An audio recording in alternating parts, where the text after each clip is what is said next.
So I'm with Kellen Healy, high school math teacher at Thunder Ridge High School, in his third or fourth year of teaching. So he'll have a little bit different perspective than Matt Asick in pushing on 20 years. So thanks for your time, Kellen. In recent memory, what has been the best professional development activity you have participated in, and what made this professional development different from others?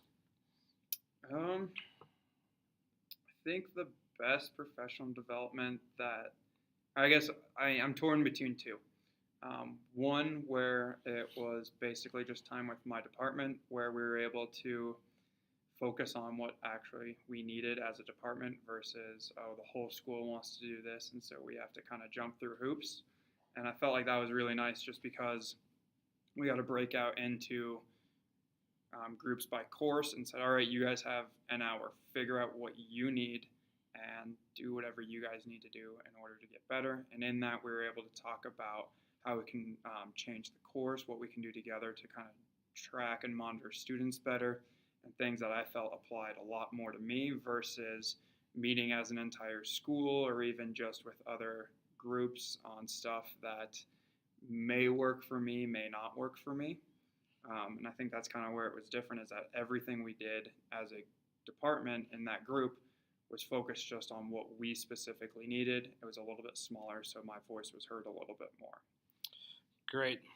The other one that I was thinking that has been really good was I went to an AP training, and getting trained for AP statistics was awesome because there was someone leading, but it was a bunch of teachers that I've never met before that were all there for the same idea.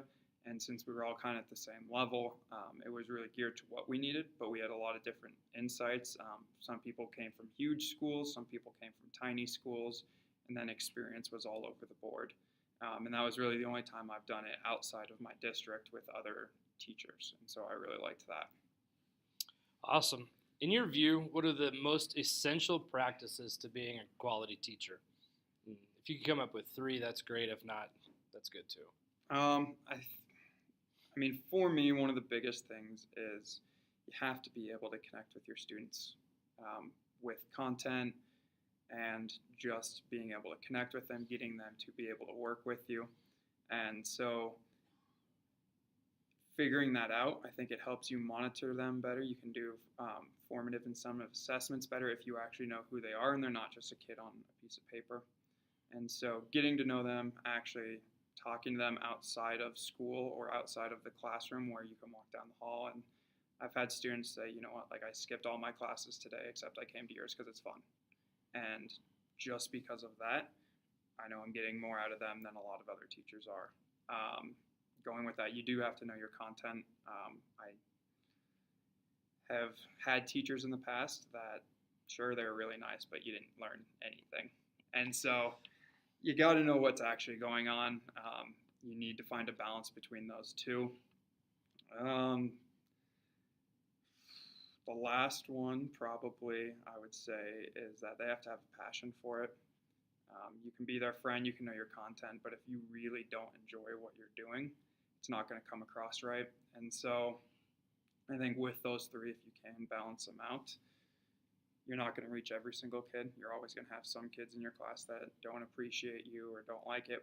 But with those three, I think you're going to be able to reach the majority of kids and teach them a lot more than teachers without these abilities would be able to. If you don't have one of those three, you probably don't have the other two. And most likely, maybe content. Except for maybe content. You're going to get exposed in front of high school kids pretty quickly. And that does not end well. No. So using that list, do your professional development experiences align with those? Content, definitely. Getting to know what you need to do.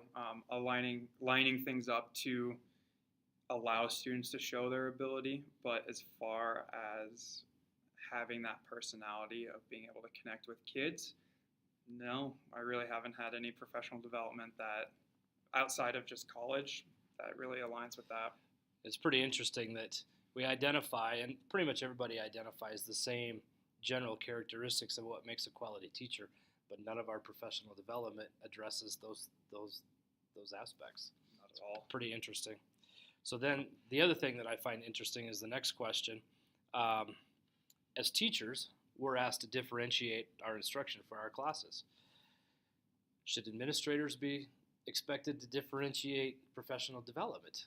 Within our building, we have everything ranging from first-year teachers to 35-year teachers, but yet building-wide, we do the same professional development for the most part.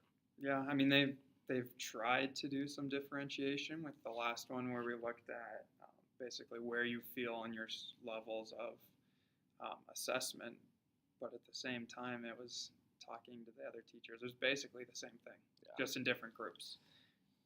And I mean, our new teachers have the induction program, but I mean, I'm only 3 years in, and a lot of the induction was like, all right, how are you doing? You're doing good? Okay, we're good. We'll see you later.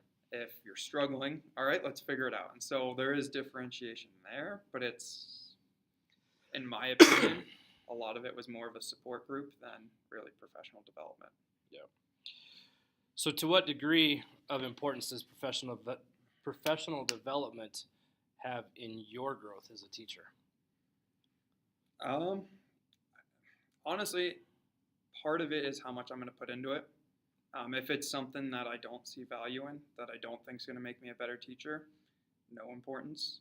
But part of that's on the administrator to offer professional development that is going to be relevant to teachers. Yeah, and I think if it is relevant, it's something that you can actually see.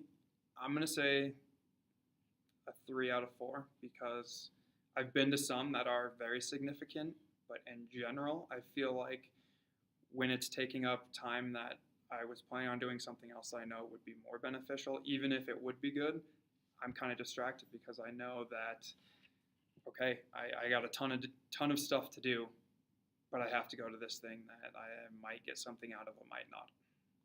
Perfect. Thank you. Yep.